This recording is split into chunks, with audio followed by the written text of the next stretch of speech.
we have Mr. Aryan Roy Chowdhury, Head of Legal and Compliance at Broadcast Audience Research Council. Mr. Aryan is an expert in IP law, entertainment content licensing, security law, and arbitration. Okay, unfortunately, Mr. Chowdhury will not be joining us today. Next, we have Mr. Rajiv Upadhyay, General Counsel from KKR, with 20 years of experience in specializing in privacy regulations, procurement contracts, and corporate law. Mr. Upadhyay is known for his strong negotiation skills and innovative thinking within legal teams. Welcome, sir. Next, we have Mr. Srinjoy Banerjee, a partner from Lex Orbis. With 23 years of experience, Mr. Banerjee is a leader in data protection and cyber law, frequently sharing his experience at global privacy forums. Welcome, sir.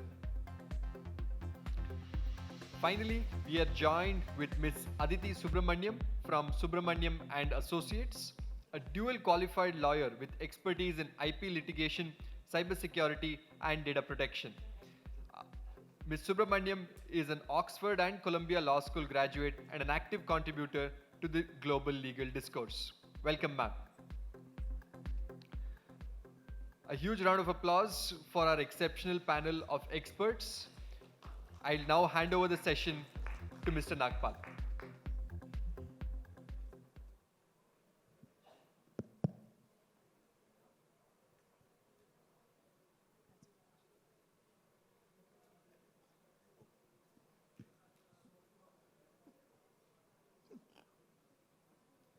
So we would be covering very interesting topic.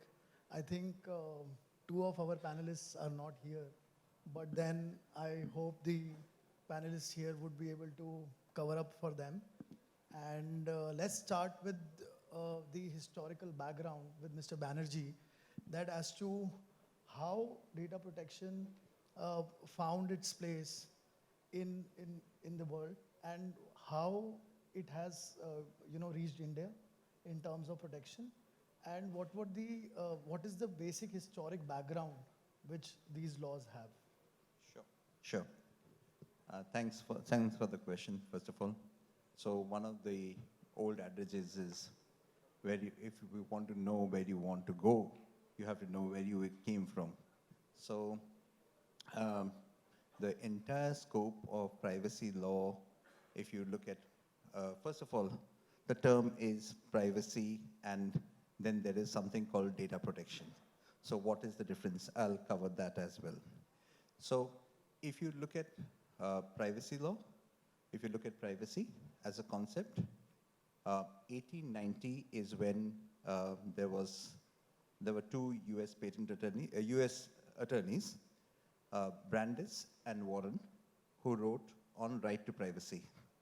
That was in 1890.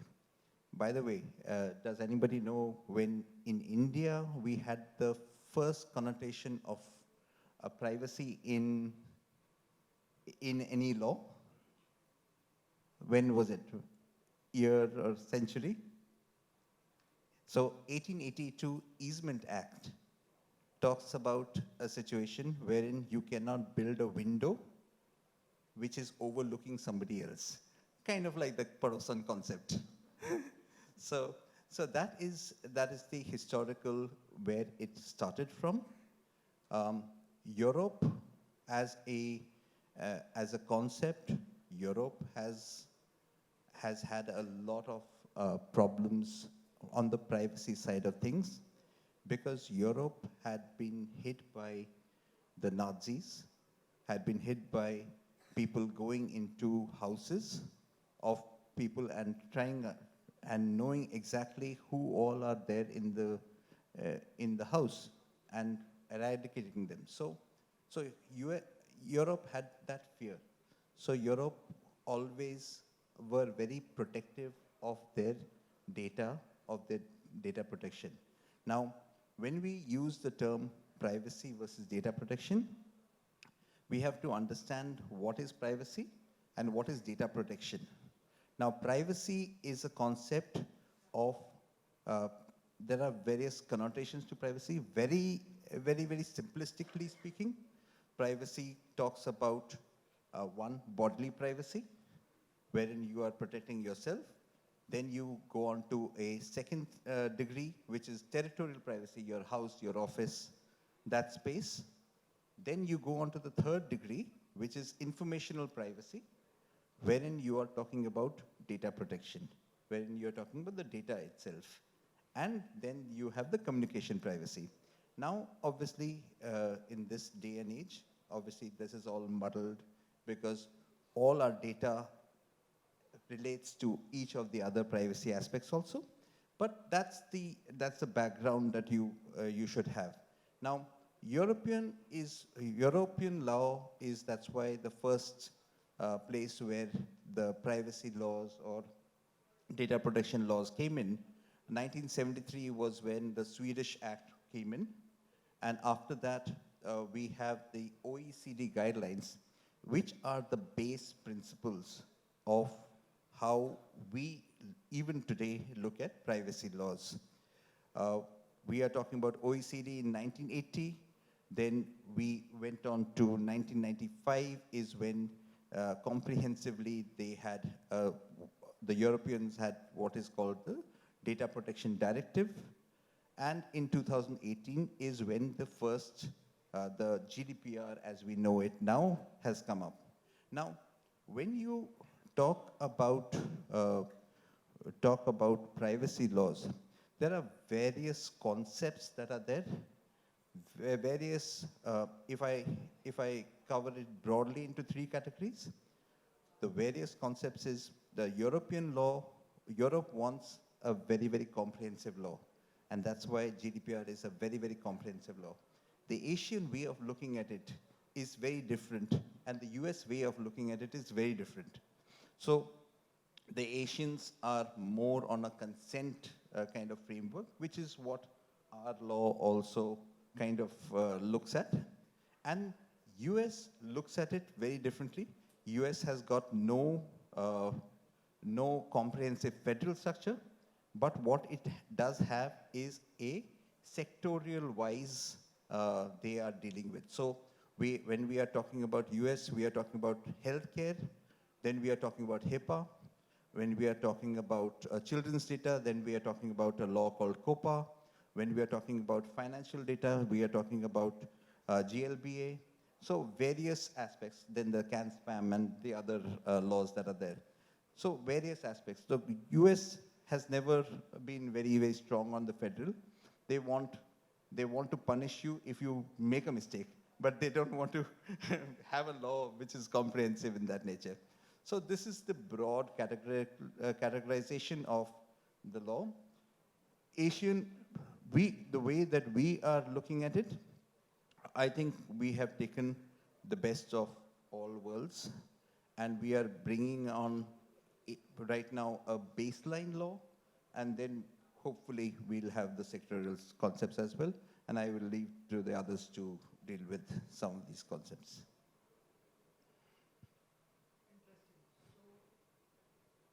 So we have, according to his best of both worlds, from US to Europe.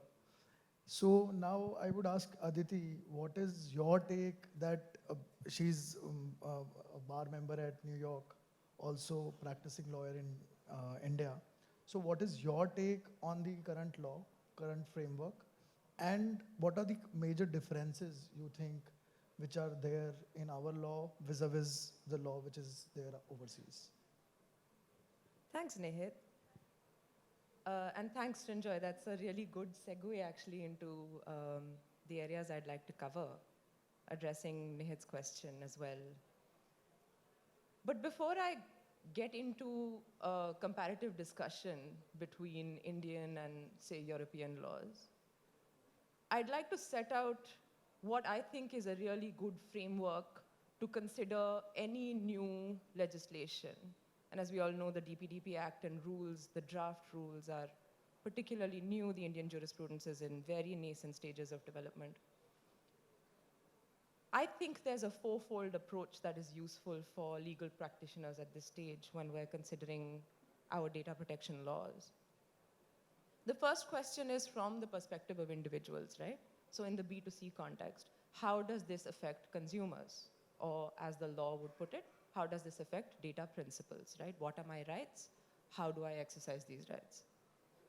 The second question is in a B2B context. So when we're talking about this entire ecosystem or network of various data fiduciaries or data processors or intermediaries, all these entities that are all interchanging positions and exchanging and sharing data vis-a-vis the data principles, how does this new law affect them? That's the second question to keep in mind. The third approach to considering new laws, I think, is to think about it from the perspective of a data fiduciary. If I am a data fiduciary, so our clients primarily, what do I do to get my house in order?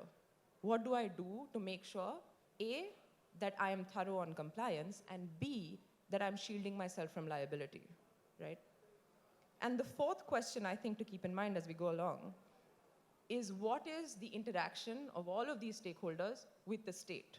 So with state regulators, the central government, the data protection board, various authorities that are set up by notification by the central government. So this is the umbrella under which I like to consider any new law. And with this in view, if we're thinking about this in a comparative sense, right, as Nihit has asked me to do, because the Indian laws were modeled, as Sinjoy has mentioned, on a number of different legislations worldwide, but I think primarily on the GDPR, which has been a source of most of the fundamental principles. So, for example, how we define data principles, how we define who would be called data subjects under the GDPR, of course, how we define data processors and data processing, how we define data controllers, who here we call data fiduciaries. The idea of data protection law being based on consent, right? It has to be duress-free, specific, informed, unconditional, unambiguous, based on affirmative action. All of these fundamental principles are common ground between India and, let's say, the other comprehensive legislation we have to compare ourselves to, which is the GDPR. But there are some material differences that I'll get into in a moment. I just want to flag, though, that the purpose of highlighting material differences between two pieces of legislation is not necessarily to insinuate that there are failings in either legislation. This is more to flag for every stakeholder in the ecosystem that if you are operating across different jurisdictions, then there are variances in the compliances that you will have to look at. So the way you adhere to the law isn't necessarily uniform in these particular respects. And this is by no means comprehensive, since we're time limited, but I'm happy to speak individually with people afterwards if there are any specific questions. Right, so what are the material gaps if we're looking at the DPDP versus, let's say, the GDPR, right? First, the idea of a significant data fiduciary, the SDF. The concept doesn't exist under the GDPR. In the Indian law, including in the draft rules, there is this sense of the central government notifying various entities as significant data fiduciaries, as opposed to regular data fiduciaries. And this will be based on various criteria, such as the volume or the sensitivity of the data they're processing, the risk to the data principal in terms of the data they're processing, and so on. And the reason this is important is that if you are notified as a significant data fiduciary, then there are additional compliances for you as a data fiduciary. And those include things like having a data protection officer under the law who's registered with the board, who has to conduct annual assessments, so data protection impact assessment, various audits, algorithmic verifications to see how your algorithms and how they function affect the data principles. The second thing to look at is to look at how consent and notice mechanisms work across different jurisdictions, right? So as I said before, there's a lot of commonality in the basic fundamental principles of consent between India and in Europe. But we have something specific here which the GDPR doesn't really conceive of, which is the idea of a consent manager, which are organizations who again need to register with the relevant authorities, who then act as intermediaries or advocates for data principals so that they can manage their consent in terms of giving consent, but also in terms of withdrawing consent, erasure, retention, rectification of their data, and so on. And the question of consent managers is interesting because that's an additional cost for data fiduciaries functioning in India as well as elsewhere, because this is a sector-specific requirement here. But also, even though the draft data rules provide us with a great deal of clarity, where the act was quite high level, the rules provide us with a little bit more granularity. This is something I don't think the rules necessarily address specifically, which is that, is it mandatory to integrate with a consent manager for all data fiduciaries? Or if you have a data fiduciary that addresses these various requirements of notice and consent on its own in a satisfactory and adequate and reasonable way, then can they keep from integrating or associating with a consent manager? Or does that mean they themselves have to register as a consent manager, which then brings in other requirements from the data protection rules, which say, you have to have certain revenue requirements, working capital. There has to be no conflict of interest with the data fiduciary, so that's kind of a tricky piece then. Consent managers also have to be data blind, which is a really interesting question to me, because on the one hand, we're saying that these advocates who are intermediaries between the data principals and the data fiduciaries,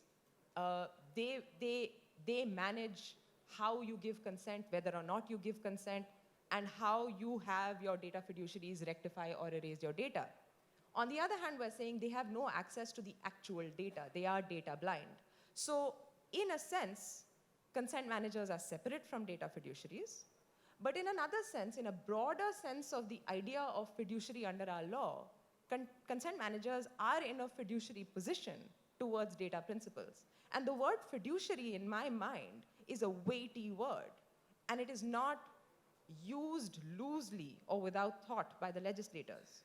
So if consent managers are in a fiduciary position towards data principals, how does that differ in terms of their obligations under the law? Are their obligations different from those on data fiduciaries who are defined as such under the law, right? So that's the second question to think of. Again, if you're used to functioning entirely under the GDPR, this is an entirely new area that you're going to have to think of if you'd like to function and operate in India.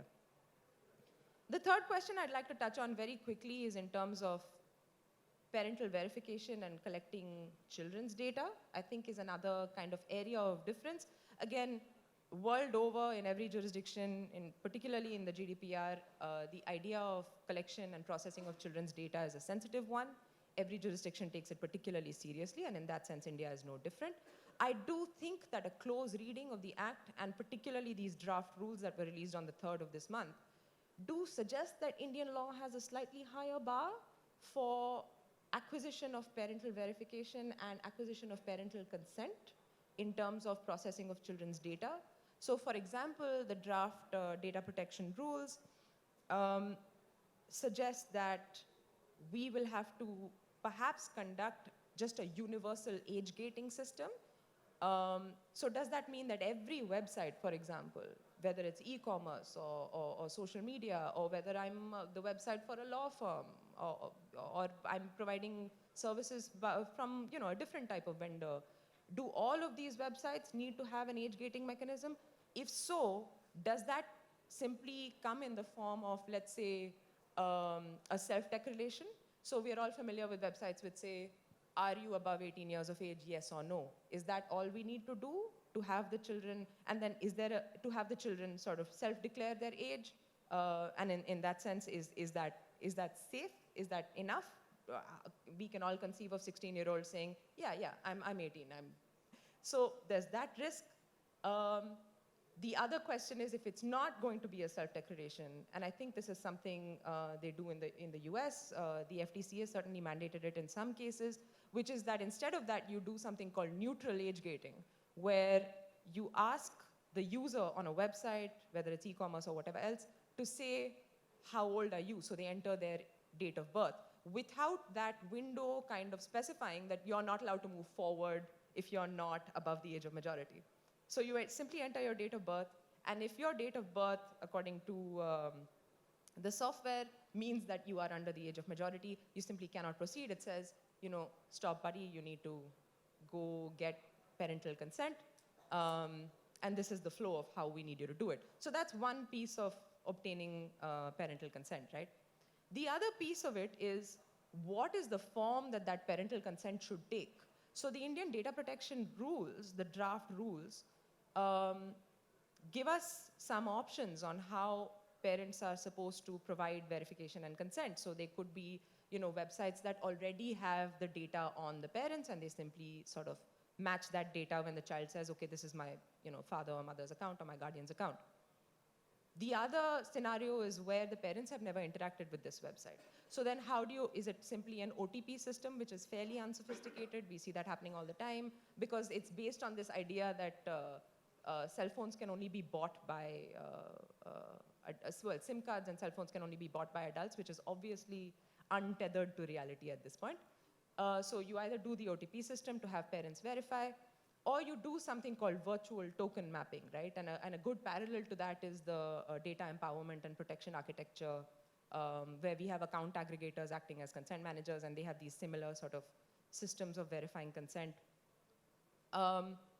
So again, this is an area where we differ a little bit from the GDPR in terms of what is the nature of verification. We also differ in the sense of we don't actually know what this looks like in practice. The draft rules aren't rules in effect yet, so it remains to be seen how this will play out. The final sort of material difference between Indian laws and the GDPR that I'd like to touch on is potentially language requirements. Now, on the face of it, there are lots of parallels. The GDPR, as Srinjoy said, is a comprehensive European regime. Obviously, there are multiple languages in Europe. So presumably, websites and UI is sort of set up. There are smart designers who set up the UI to fit well with whichever jurisdiction that website is being accessed in.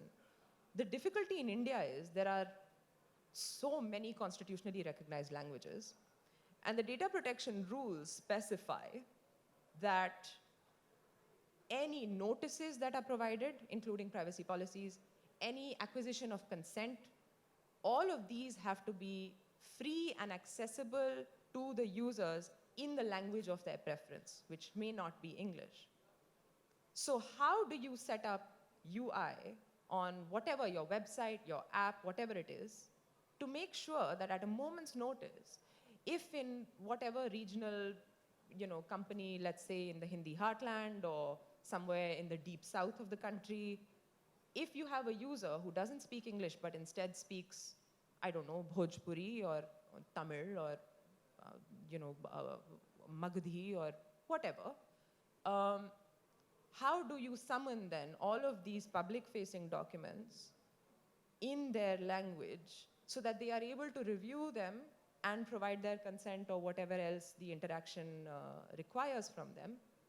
And to do this in a way where the data fiduciary is sure that the translation is accurate, right? Because this isn't just a question of translating from the English language into these regional languages. It's also a question of then looking at the translation and saying, oh, this, and we've all done this, right? You put something into Google Translate from English to, let's say, Mandarin, and then you translate it back, and it's completely different from the original sentence you put in English.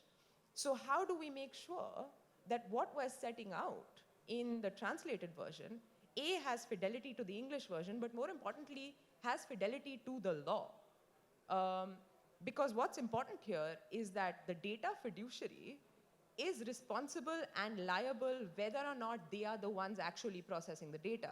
So let's remember, when the data processors engaged by the data fiduciaries make mistakes in these areas, the liability still remains at the hands of the data fiduciary under our law. So that's something to be aware of. I'm not sure if I've overrun, but I'm happy to pass it on to the next speaker. I think you have set the stage right in terms of what current laws are, including what are the new guidelines, and which is open for comments. And now I go to Ravi for his insight because he's first-hand dealing, he's in-house counsel, and he's first-hand dealing with the various data which a company stores. So what are the challenges you think when it comes to practically, because law said enough, now practically when you deal with data with your hands, what are the safeguards, what are the challenges you feel as an in-house counsel to ensure that, that you don't have to face any difficulty? Hello, everyone. Before I start, I would also request, this is a learned audience. I would encourage and prefer, if you have a question, please raise your hand. I would prefer to be interrupted and happy to answer any questions that you have, not just me, but the panel as well. And thank you, Aditi and Srinjoy, for setting up the tone here. When I was coming here, I made a promise to myself. 4 things I'll not do. 1, mention GDPR. 2nd, DPDPA. 3rd, CCPA. And 4th, use of the term AI, right? Let's see how I do. I'm here to just provide you a lens of how privacy has been managed as an in-house counsel. I've been fortunate to be dealing with the subject for more than a decade. And me and my team have been effectively managing the privacy mandate for a Fortune 200 organization. Now, before I go into the details of it, what does privacy mean to a common man, not to a learned audience like us? It means it's a mode mechanism to maintain dignity and autonomy. Just think about it, right? Now let's flip it and think, how does it impact a corporate? Data gets shared, data gets collected, data gets processed, and then data gets used, right? And then when all of this is happening, we all agree it's tons of data, right? Can you do it without technology? There comes technology. Now, I have seen it in front of my eyes. 2 types of products getting developed. 1, where there are learned counsels like Srinjoy and Aditi at the seat of product development and helping them with a concept of privacy by design. And another, where some tech developers who think they are God gift to mankind, they go ahead, develop a fancy product, which is excellent from a business perspective, but when it comes to legal compliance, there's a huge question mark, right? Now, that ways, technology impacts you 2 ways, positively and negatively. So we have covered individuals, corporates, and also added an element of technology. Now, if I talk about privacy and its core pillars, foundations, focus areas, and guys, think about it. 1 is every organization is ensuring how do we protect ourselves from intrusion, right? My friends here who are working in corporates and as in-house counsels, they would know this department called InfoSec and cybersecurity. I'll tell you, privacy, InfoSec, cybersecurity, they're all siblings. You cannot have one. You need to have these 3 kids to maintain your corporate. One practical tip, especially to people who are running organizations, or law firms, right? Make your people who are part of cybersecurity, InfoSec, and privacy physically sit together. It makes a lot of difference. If you're a law firm, if you're setting up a package, sell this as a combination. If you're an organization, set yourselves where you do not demarcate privacy saying, "Arey, ye to legal department ka hai." And InfoSec is part of technology or risk. Don't do that mistake. Second, confidentiality, trust. Imagine if a big NBFC, right, is reported tomorrow of having a data breach or a leak. Won't you have that in back of your mind before you deal with that NBFC or that organization again? That's what corporates every day deal with. That's what departments like ours work towards. And third, and the biggest aspect, right? I'm sure a lot of people now here know Equifax. And they don't know Equifax here, at least in this room, for the service that it provides. They remember for the big breach that happened a few years back, right? And it relates to reputation management. These are three areas, objectives that many corporates have set themselves as vision and things to manage on a going forward basis. I'll just take a couple of more minutes, okay? If I further talk about, as a corporate, I have a team of 7 privacy professionals. The DPO also operates out of Gurugram and manages the global operations, not just India for that matter. And if I talk about the various domains and functions that we have as privacy, some are reactive and some are proactive. One is data breach management, right? And let me tell you, you know, somebody in a session before, and I used to use that as well, said law always trails technology, right? But I'll tell you, effective technology that is in combination with the law is always a miss in any domain that you go. But privacy is an exception.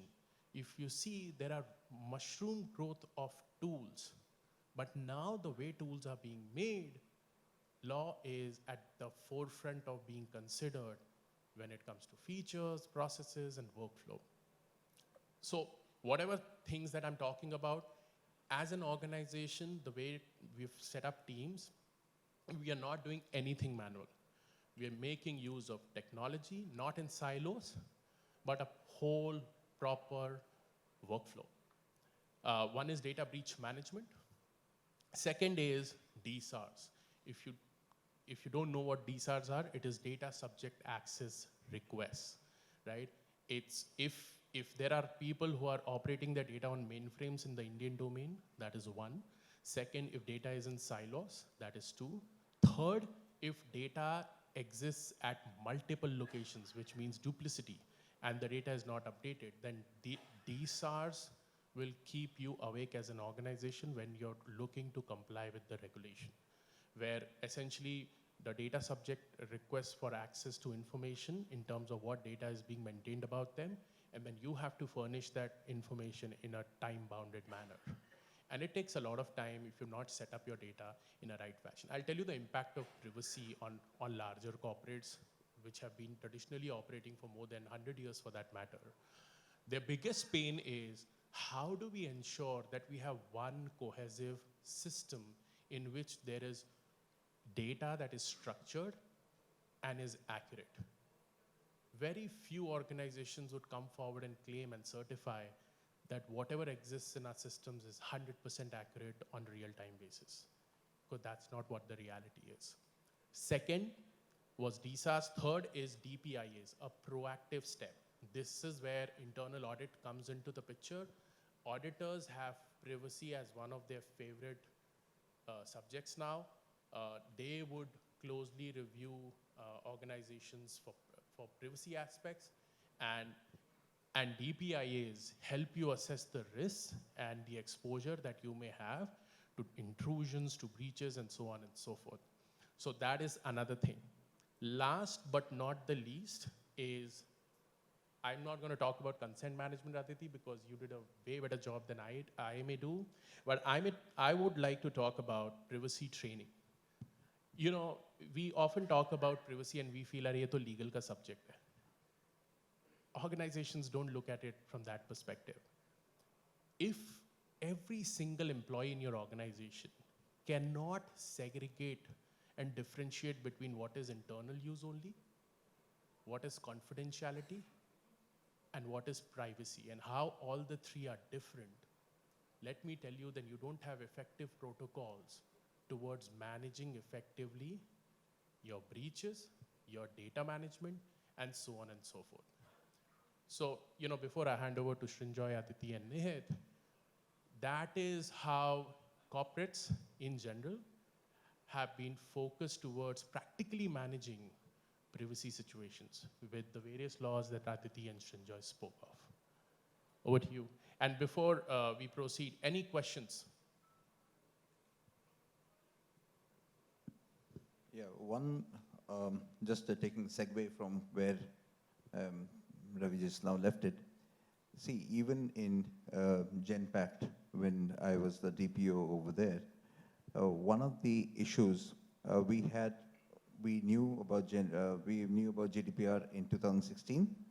2018 is when GDPR came into force. What Ravi just now spoke about, that data mapping, understanding where your data is, understanding the processes, understanding the assessments, doing the assessments, that itself for an organization of GenPact size took about 2 years and counting.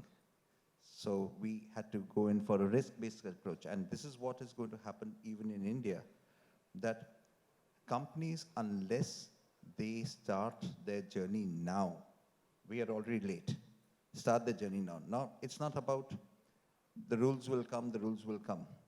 It's about having the idea that organizations have to start the journey, understand where the data is, what the data is doing now. Because broadly speaking, the act and the rules are based on certain principles, certain ethical principles, certain whatever you call it, ethical privacy principles. They are based on those principles. If you can start walking on that path, at least by the time the law comes, you are slightly ahead of the curve. Yeah. I'll tell you also, how privacy has been evolving. When we started dealing with privacy clauses in third-party vendor contracts, it was a clause, like limitation of liability, indemnity, IP, so on and so forth. Today, it's an annexure in its own. It's a sub-agreement to your larger master agreement. That's the evolution of privacy in mature markets, and for focused organizations which are very, very conscious about how data is being treated, especially when their own customer data is going to a third party. Yes, you can talk about, liabilities, indemnifications, but, nothing takes care of reputation. So you can have the safeguards, but you have to keep working every day to manage that. And I know time is ticking, and I want to open the floor for questions, but some key takeaways in terms of how privacy should be looked at from a client's perspective, in-house counsel's perspective, is one, create effective data management policies. Map your data, segregate your data, tier your data in terms of business criticality, how that information impacts your business, so on and so forth. Second, I have already shared this, but I'm going to reiterate. It's a very simple thing to do, but its impact in the long run is huge. Have your 3 siblings, InfoSec, privacy, and the tech folks sit together, right? Do not make privacy a legal subject. It's a domain that has larger impact. So the third thing is have an effective learning and development individual or a department that annually focuses upon educating your employee workforce on privacy, its basic concepts, and its impact on their business, right? And last but not the least, a lot of tech heavy nuggets from my end. Invest in a lot of encryption of your end data. It does wonders to avoid intrusion of information. Second, access control. I think you spoke of that. Multi-factor authentication, OTPs, so on and so forth. One pick is kids of today are way smarter than from what I was probably, and they know what OTP is and they know how to insert that. I have seen that live, but yeah, we can try. And third is there's this thing called data loss prevention, which is DLPs, right? The most effective thing that should be introduced first if you're just planning to start your focus on privacy as a domain. Last but not the least, communication tools, right? If outside office communication about official things is important for you, believe you me, there are days very soon coming into India as well. If you talk about business on your personal phone, even on WhatsApp, that may lead to fines, that may lead to penalties for the organization, not for you as an individual. You would see a lot of organizations today ensure that either the communication is just not happening on personal devices, or there is a device provided which is at real-time basis monitored by your organization on which strictly the business communication should take place. Those are my nuggets as to what we should do to effectively manage privacy. Over to you, Nihat. Yeah, I'll just put a question. So I have a question as a litigator. What challenges I face generally? I'm doing a case before Delhi High Court where there are fake franchises. We have made numerous unknown John Doe parties are there before court, wherein there is infringement which is happening between, like, there are trademarks which are infringed and there are fake franchisees. So they are made party to the suit.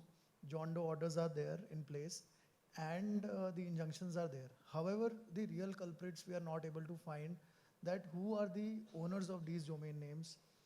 Domain name is blocked, the bank accounts are blocked, but the details of those fraudsters are not in place, considering that there is a privacy laws which are attached and the domain name providers and various banks are bound by those privacy laws. They are not able to disclose those identity, resulting that the fraud is continuing. And then the ministry is also party, RBI is also party to the same, that there has to be certain circumstances in which there has to be a disclosure. So that is one set where there is a need to know the privacy is to be disclosed. Then the second set of cases which I have been, there are challenges of deep fakes, where there are people who are using deep fakes and they are not, the intermediary enjoys the safe harbor for those particular channels or handles, and we are not able to get to those actual culprits.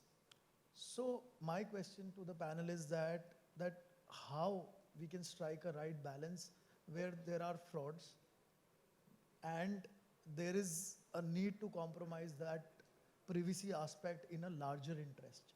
Is our law, provides a valid framework to combat such issues?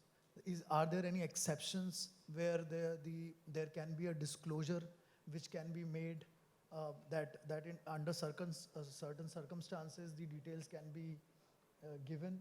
So, how we strike a right balance, and do the present framework or our code or the new rules cater to those circumstances in which there is a need in a larger interest to compromise the privacy? All laws,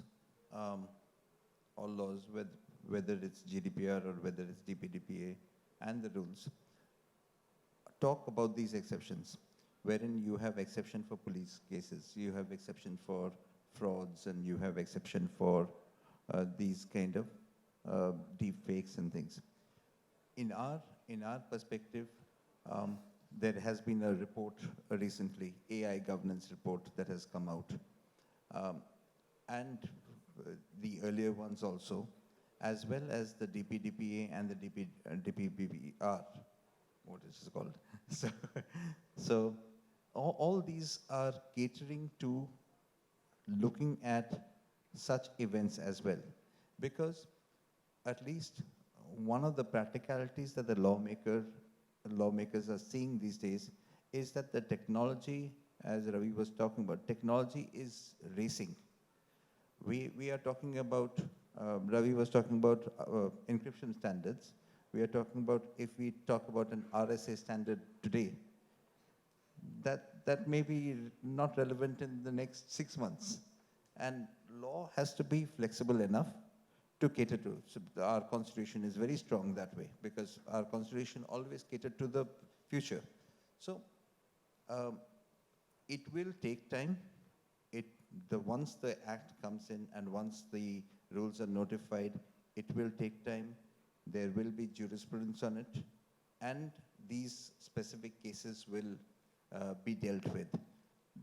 Right now, expecting that the act will cover everything, because just to pick up a thought that I had left earlier, what is going to happen is that we are going to have an umbrella law, which is going to be called as the Digital India Act, which is going to be the successor to the Information Technology Act, and then we have the sectorial laws. So all this will cover all these aspects that you are talking about, the frauds, the deep fakes. They have to, because otherwise we are living in a world wherein anything is possible. A couple of quick things, if I might add, Nihit. I know our time's up, so I'll be very fast. One is, as Srinjoy said, and as Ravi has touched on, we're looking at a web of different laws and compliances, not just the DPDP Act and rules, but an entire umbrella of different legislations, and as time passes, jurisprudence that will develop on the subject, right? So what data fiduciaries should remember is that compliance doesn't end with just looking at the newest laws. We also have to think about, for example, if you're thinking about reporting breaches to the Data Protection Board under your DPDP Act and rules, you also simultaneously have to remember that the requirements to, let's say, report to the Computer Emergency Response Team still stand. The requirements to report to various sectorial regulators still stand. And those aren't rendered redundant, and they are not repealed by the existence of the DPDP Act and rules. So that's something to remember, which also goes to Sanjoy's point of we're not protecting these rights on the basis of only a single act and rules. The other thing, to Ravi's point of data breaches being as much a reputational issue as they are a legal issue, the thing to remember is that I think the law envisions this sort of question of how important data breaches are to monitor and report as well from that perspective. Because if you look at the draft rules, there is a sense of urgency for data fiduciaries having to report data breaches, but more importantly, because it says report as soon as possible, and then you have 72 hours to then report in further detail, right? But the other thing that the rules do is that they don't distinguish between different types of breaches and different types of risks. So you have laws in other jurisdictions that say, if there is a certain level of risk to the data principal or to the data subject, that's when you have crossed that threshold of there is a reporting requirement. In India, when there is a breach, big or small, what the Act and the rules prescribe is that you have to report that breach straight away. So that should give all the stakeholders a sense of how seriously the legislators take breaches of all shapes and sizes. And that's how we should approach going forward when we're building our privacy and protection and data governance systems. Whether you're in-house counsel or external counsel, this is something to keep in mind. Yeah, that's quite interesting to know. One last question which I have to Ravi is that is there any special precautions which are to be taken if you are acquiring a company or there are mergers and acquisition? We saw recent merger between Vistara and Air India, and it was very interesting to note that there was a public notice which was there in newspapers and everywhere it was there, where it was informed to the general public that we are moving from Vistara to Air India, and if there are any privacy issues or concerns, those can be notified to us. So I feel that that the law was not mandating them to provide for such advertisement, or there was no mandate on them to do so. So do you think that there are certain good practices when a company is merging with any other company, or there is acquisition? Because now there are two parties which are dealing, and the parties of the previous organization is somehow not notified about what is happening between these two companies. So I just wanted to know, what do you think that what will be the best practices, or there is a need for law to step in to cover these issues where there are two entities which are merging? Because if I see the rules, if I see the act, nothing as such prescribes for when there is a merger or acquisition. Dhanpatji, should I answer here or outside of the forum? Okay, 2 minutes. So I'll tell you, yes, it was not mandated by law, but two larger entities, tier one brands getting together. By the way, I hope you guys remember, this was announced way before and got executed later. And all bigger acquisitions and mergers do take time. And one of the key requirements for such M&As to be executed is getting to the same platforms, managing the data in the same manner, having as small as same customer IDs. I'll give you an example. I was worried what will happen to my Maharaja points, right? Post the merger. But they got maintained. It was seamless for me as an end customer, right? And that's why things take time. At the end of the day, they were all dealing with customer information, flying time, flights taken, reward points, so on and so forth. A lot of that information is personal. More than privacy, data protection as a concept to manage reputation, maintain your competitive advantage, has been prevalent for a long time. Yes, in India, hamare wo din the, when on petrol pumps, we used to be told, sir, there is a 2-night, 3-day waiting for you at a Club Mahindra. Would you just give me your information? And we all used to happily give it. During those times also, if you go to a North American state, none of them would be interested in this kind of a promotion. So it's an evolution of customer mindset, and that's how even brands are evolving. That's why you saw that notice coming out. All right, thank you very much. I hope this was an effective session for the larger audience. Thank you for your time. Thank you. Thank you for a wonderful session. Now I'd like to request Mr. Nihit Nagpal to felicitate the speakers of this session. We'd like to start with Mr. Ravi Rajiv Upadhyay, General Counsel from KKR. Thank you for your insights, sir.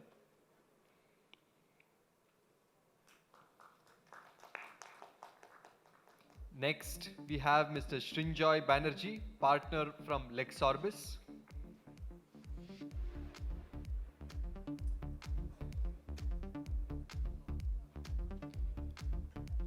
And then we have Ms. Aditi Subramaniam from Subramaniam and Associates.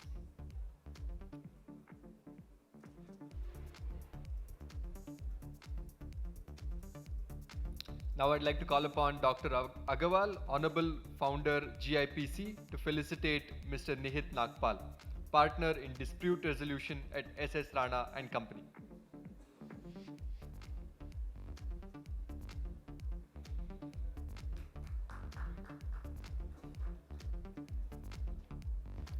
I'd request all panelists to please gather for a group photo.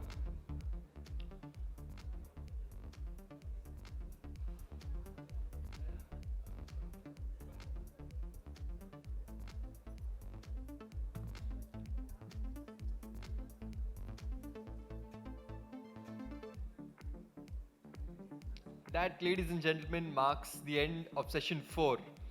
We will now take a quick